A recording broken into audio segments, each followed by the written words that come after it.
So, Margaret, who are you? Well, I'm Margaret.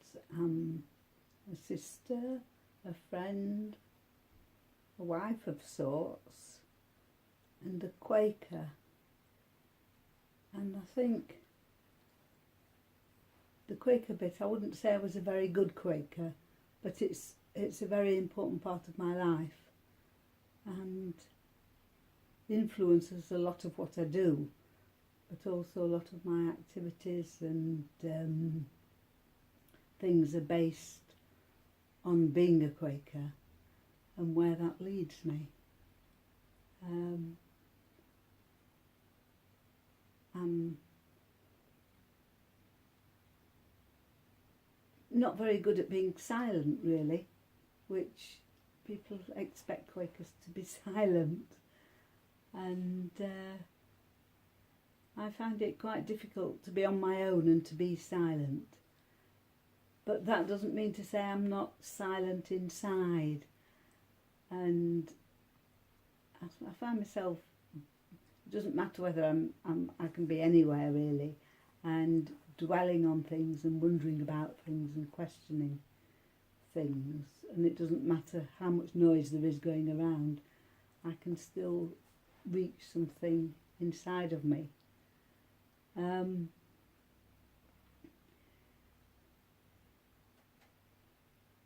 But always I find it difficult to put into words the things I'm thinking, because I think so much of life is almost impossible to express. And I found myself on one occasion thinking about why there's so many different species, and probably watching one of David Attenborough's programmes, why there's so much variety.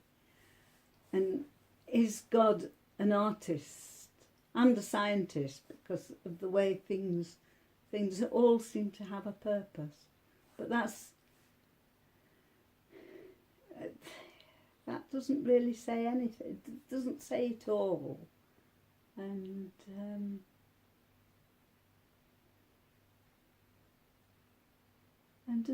do people who do horrible things have something inside them that tells them that is horrible? You don't know. So I'm forever pondering. So I'd say I was a seeker, because I never find the answers to any of my questions. Yes, I don't want to know the answer to the whole meaning of life. I mean, what would you have to think about if you knew the answer to the meaning of life?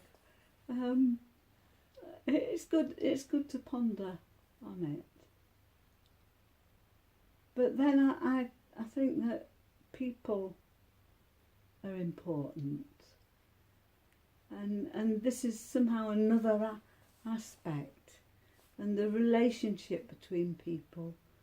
And probably what gives me more pleasure than anything else is interaction with people, and maybe just having a friendly conversation and a laugh, and that always brings a smile to my face. That's probably why I like being at Woodbrook, because there you get the interaction on a serious level as well, and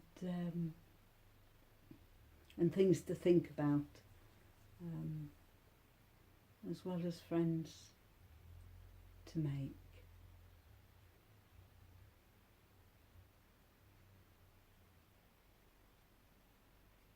I don't think I'm particularly good. I do make friends, but I don't I'm not very good at keeping up with those friendships somehow.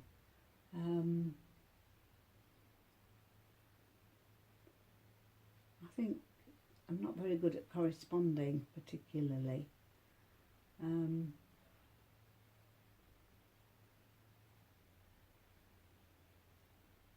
I still keep up with people I talk with.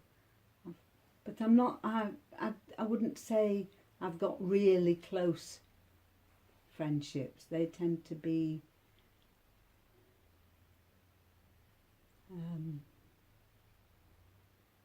I don't know. It's difficult to explain. I suppose I'm closest really to Faith.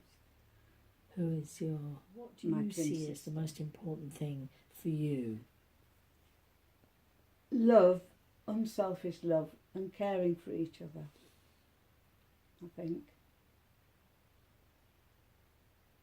I can't believe that even the people who do horrible things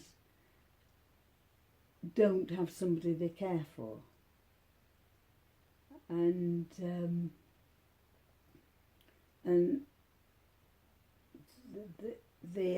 I don't know, the influences or something. Why people not being able to, that idea of treating other people as you would treat yourself, I think is quite an important thing.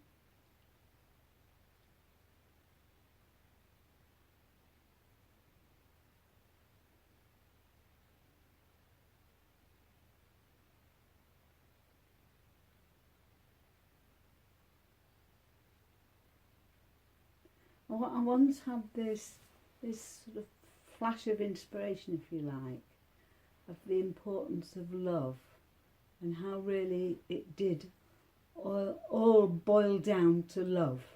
And if everybody could love purely, that's what God is all about. But that can only be one aspect of God, because there's the whole sort of science and awe and wonder of the outside world that is another aspect. But between people, this love for each other and for the world is what is important, I think. Where John Woolman says love is the first motion, that sort of speaks to me.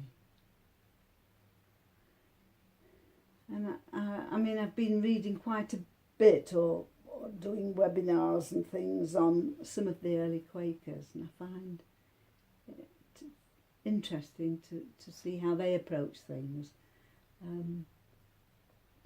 But they focus on Christ. And to me, I think he probably had important things to teach us, but I think so do other people. So that's God, or my interpretation of God, which is probably different from anybody else's, is what I focus on rather than Christ. Whereas I think the early Quakers saw a lot more importance in Christ. So who are you?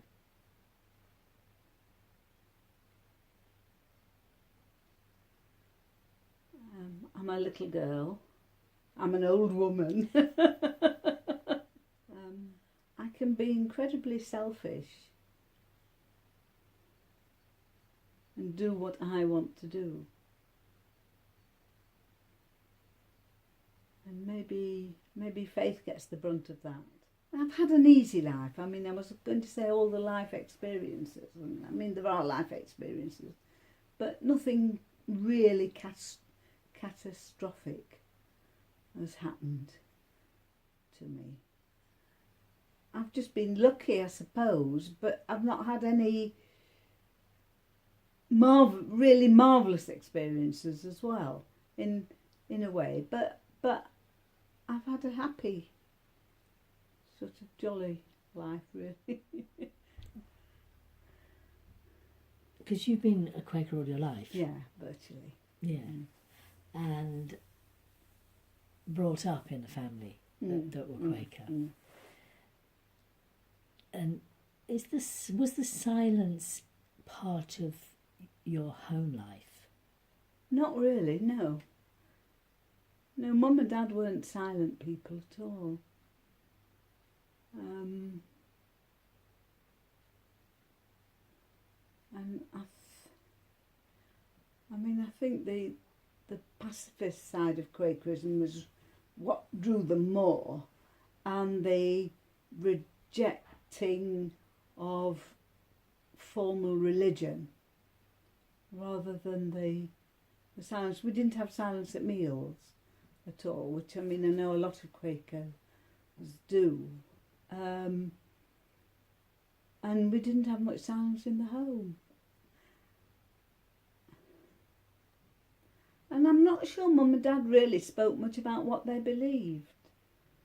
Mum probably spoke a lot about what she didn't believe. But they were doers. They weren't contemplative types at all. And I think that's another aspect of my insecurities, is that they set a high standard of principles and how to live. And I never quite feel I reached their high standards. Dad particularly was very high principled. And Mum had a stroke when she was 52 and Dad looked after her. And my grandmother lived with us. And Mum went to Dad on one occasion and said, well, we were right buggered, yeah, aren't we? And she said Dad didn't speak to her for a week. So that was his sort of standard of behaviour. But he didn't express his feelings. Mum did, but Dad didn't express his feelings very much. And knew he was dying and never told anybody. But they were, having said that, they were a very loving couple, and life was very secure in that way. Mm. It sounds to me that you've got the upbringing was one of Quakers who let their lives speak. Yes. Yeah.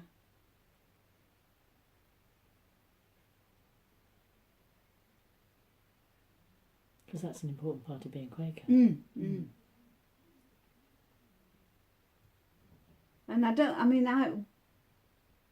we've not been tested in the way that generation were tested with the war and things, and really having to stand up for what you believe.